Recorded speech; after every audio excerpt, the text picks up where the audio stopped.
Hey mamas, and welcome to the Entering Motherhood podcast.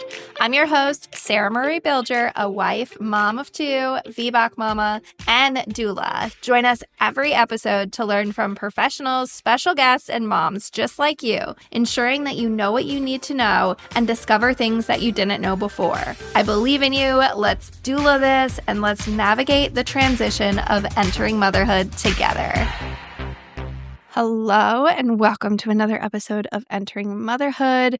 Today, we are talking about that hospital bag checklist, whether you are a first-time parent or getting ready to welcome baby number 2, 3, 4, whatever it is. Packing your hospital bag can feel both exciting and overwhelming at the same time, even if you have done it before. Maybe you forget what you packed, what you should pack, and you really just want to break it down and hear some suggestions and get a list together so that you can feel prepared and ready.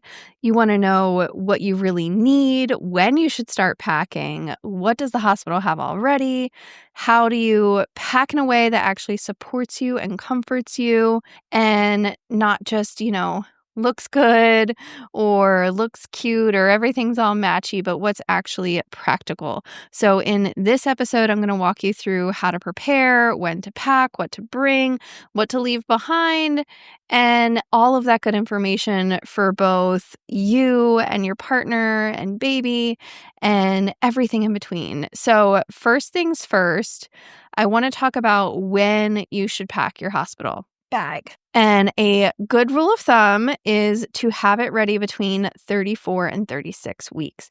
Obviously, you can have situations where baby comes before then, but there's probably going to be a lot more going on that having this bag packed is not necessarily going to be beneficial in ways compared to if you are going when baby is more full term. So if this is your first baby, this time period of the 34 to 36 weeks should really just give you a peace of mind about what to have on hand without feeling like it's last minute, without putting that pressure on you, without thinking too much into it. And it's kind of like done and over with and set aside so that you don't have to worry about it. If you have had previous quick labors or are expecting multiples, you might want to pack a little bit earlier, maybe around 32 weeks. And so everything can kind of just be prepped and ready and good to go when the time comes. And I always recommend just keeping your bag either by the door or in your car if you are still commuting to and from work, or maybe you're going to your doctor's appointments and you're worried that they're going to send you over to the hospital during one of those appointments, whatever it might be. If it's easier to keep it in your car so that you don't have to think about it, just be aware of what time of year it is, the temperature outside, what's inside your bag that might overheat or freeze or whatnot, but just kind of keeping it close, keeping it on hand, or making sure that you and your partner or whoever might be going to the hospital with you knows where it is and knows what all needs to come. Keeping it close, keeping it in a well-known location, and also making sure that you have things like your ID, your insurance card, and any other hospital paperwork that you'll need when you go to check in is with that too. So obviously, don't be leaving your ID and your insurance card with the hospital bag. Keep that on you, but know that it also needs to go with you when the time comes. And a little quick doula tip is to pack 2 smaller bags instead of maybe one huge bag, and really splitting it up between labor and delivery, the birth specifically, and then having another bag that's more for postpartum recovery and baby, so that when you're actually showing up to the hospital in labor or coming for an induction, you are specifically just bringing the items that you will need while you're in labor and while you're giving birth, because you will have time after baby comes to get the second bag, maybe throw some of the other stuff that you had for labor and delivery in the car and kind of swap out those bags so you're not coming in with a bunch of stuff. And this also makes it a lot easier to find what you need without having to dig through a mountain of stuff and just be overwhelming and just feel like you're coming in for vacation, and it's just so much more than you actually need. So let's kind of dive into this a little bit, because I want to talk about what the hospital also provides, because this is where most people will probably overpack when it comes to packing their hospital bags, unless there is something specific that you want and that there's a certain brand or a certain type or a certain comfort item. I really feel like it's important to understand that the hospital is most likely going to provide a lot of these items that you're being told to pack in your hospital bag. So you can always check with the hospital. If you go on a tour of the hospital, you can ask what items do they supply for birth and postpartum. You can most likely contact them and get this list pretty easily. If you have a doula, they might be aware of what items the hospital has on hand. Making sure you know this and you're aware that the hospital will have a few of the basics, especially for baby and postpartum care, it can really help narrow down some of those items that you might think that you need to pack. And so that might include pads or mesh underwear for after birth. This can be some sort of healing spray like Dermaplast or witch hazel pads or cooling pads. There is most likely going to be diapers and wipes provided for baby. Also, there's typically some sort of receiving blanket, a baby blanket, hats or bows, little things that the hospital is supplying. It's usually those pink and blue striped blankets or hats. There is most likely going to be bulb syringe or something to suction the baby afterwards. And then typical simple baby care items like maybe soap or lotion if you are planning on giving baby a bath.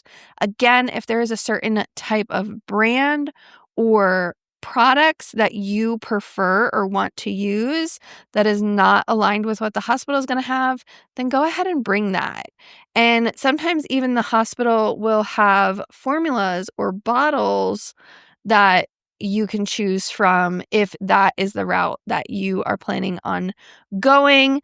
If you are planning on breastfeeding, sometimes they even have pumps available for you. And this can also be something while you're in labor. They will give you parts to a hospital grade pump that you can use and take home with another pump that you purchase, or you can use it for hand expression. And this sometimes can be a really good thing to use if you are trying to move things along while you're in labor and things aren't progressing. So you can utilize that while you're in labor and in the postpartum period.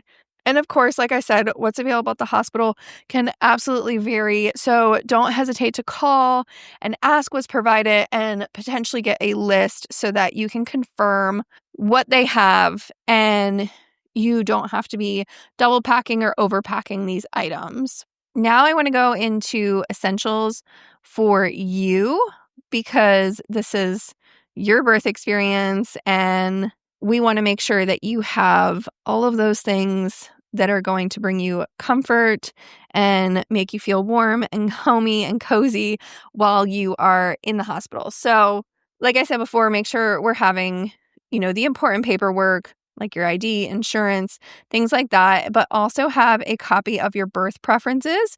If this is something that you have done and you have outlined and you have available, print out a copy or make sure that there is a copy on your phone that you don't mind handing over and giving to the staff so that they can be aware of your birth preferences.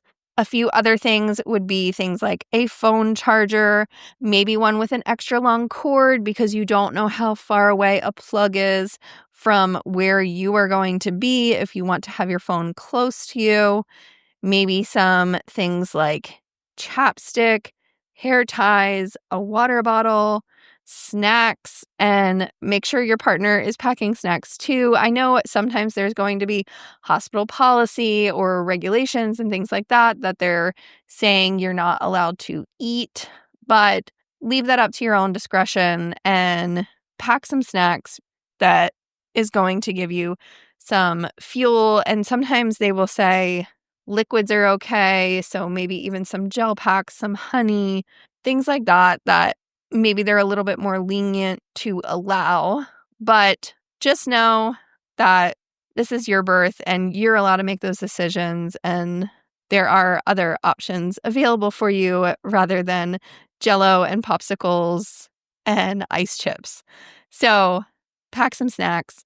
You can also think about headphones or a speaker to play your birth playlist or just some other calming music. Or if you are doing hypnosis, you can have that available.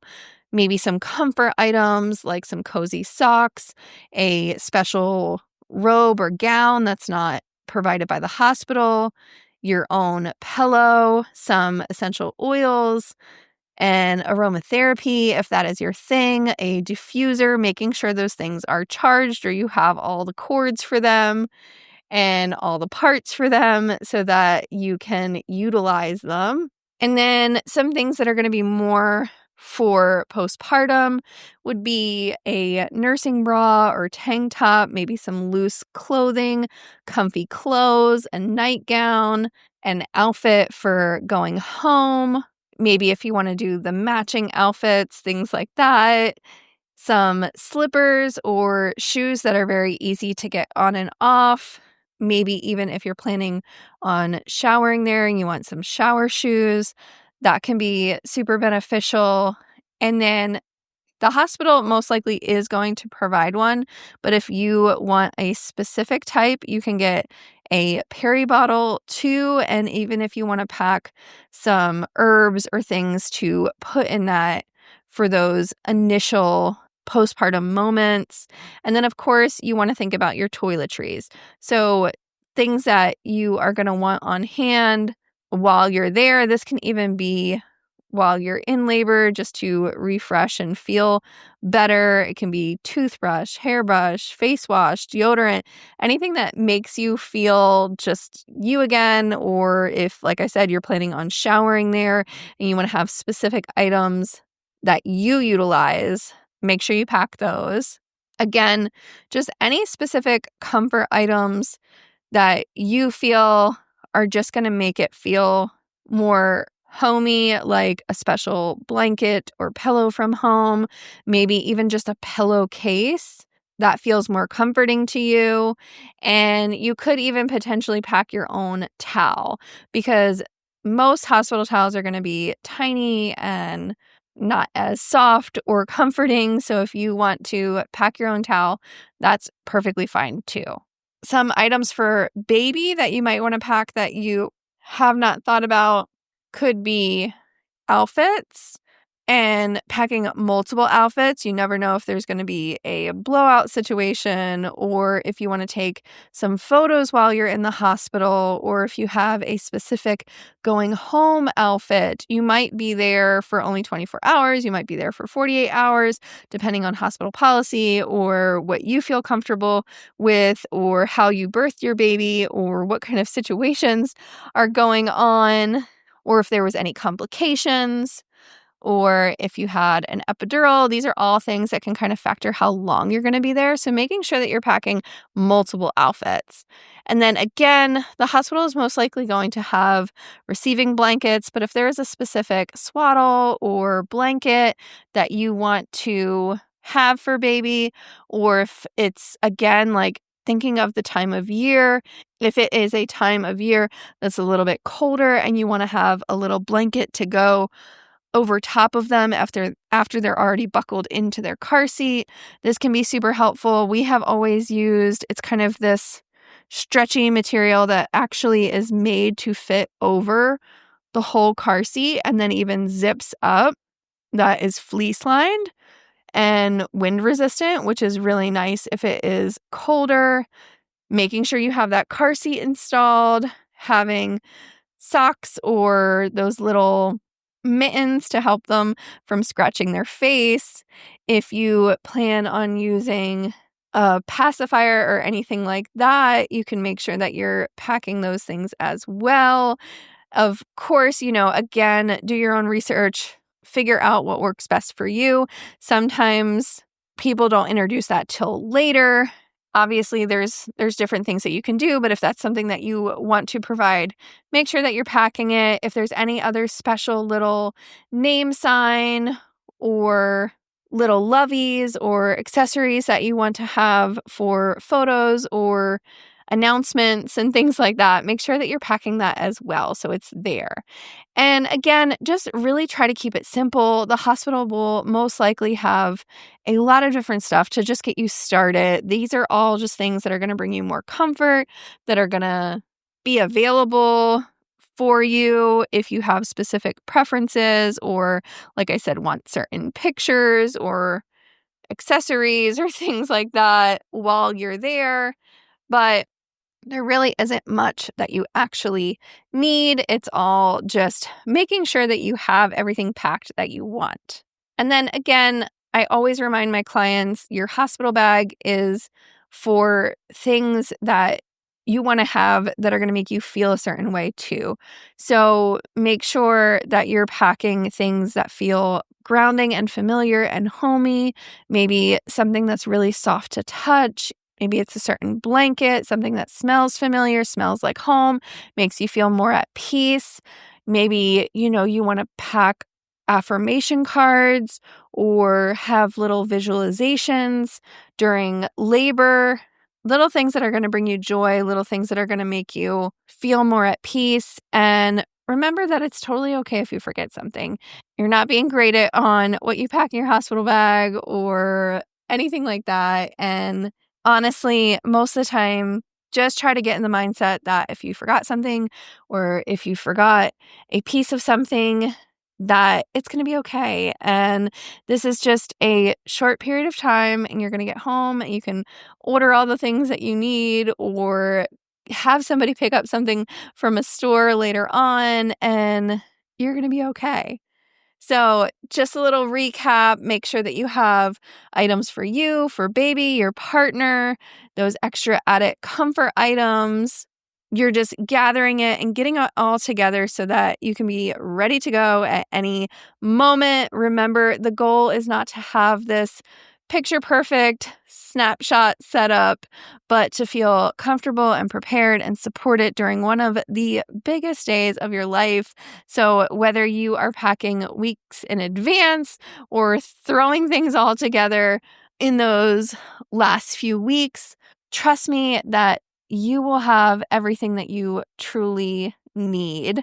As always, if you found this helpful, please share it with a friend who is preparing for their hospital birth and tag me on Instagram at Entering Motherhood or feel free to message me. I'd love to see what you're packing, what you're including, what you're having on hand. And as always, if you want to dig deeper into preparing for your birth experience, you can check out our Own Your Birth childbirth education course. We have checklists and printouts and worksheets and everything that you need to help you through all stages of motherhood, because we truly want you to feel prepared for birth and the postpartum period, not only as far as getting these items together, but physically, mentally, emotionally prepared. And so that course has so much of what you are looking for and what you will most likely need when preparing for pregnancy, birth, and postpartum. So until next time, keep going and trust your body and trust the process. And I'll see you later. Thank you, mamas, so much for listening. Remember, you are a rock star. I believe in you. Let's doula this. Let's crank it up a notch and let's kick it into high gear together. Hit that subscribe button, share this episode with a friend, message me, email me, call me, beat me. You know how to reach me. We're doing this, mamas. I am so excited to catch you here next week. This is your one-stop go-to place for helping you find the resources you need to make the best choices for you and your family during pregnancy, birth, and most importantly, postpartum. See you later, mamas.